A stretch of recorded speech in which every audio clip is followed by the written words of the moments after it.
there's my floor in the shop. Yes, I'm not proud of it, but that's what happens when you leave the door open and you have any direction of wind.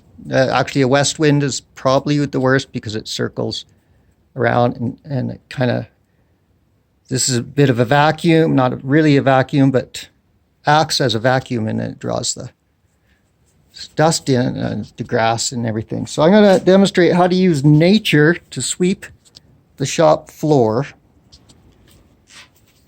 with I think it's a west wind. Find out.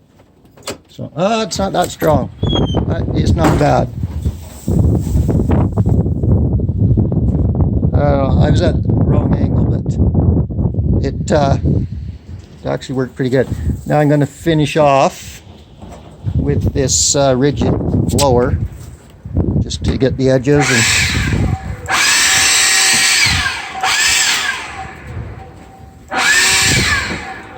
okay.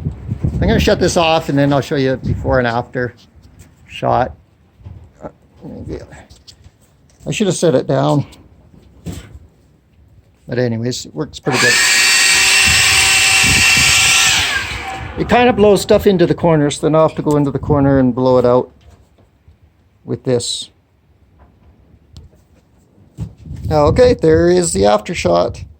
Now, the cement's really pitted here because this was the welding shop back in the 40s. Nobody had welders. My grandpa had a welder.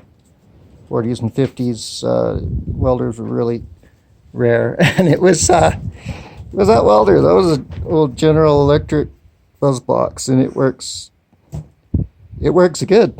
Still works. Actually, that's a different one. We had one just like it, but that's a newer model. So anyways, there's my puppy. He was helping clean up. It was pretty dirty. I got some overspray there, but anyways, that's how you use the nature and a little bit of cordless power to clean your shop floor. I'll show you how windy it is. Puppy always wants to pull me down to the house. See the trees. It's not as windy as it was last time. I just got my glove. But it's not a very good day for fishing. Oh, get my glove. Get it. Get my glove. Good boy. Now he's going to get the football. Come on. Bring it back. Good boy. Good boy. Got my glove. Good boy. Okay.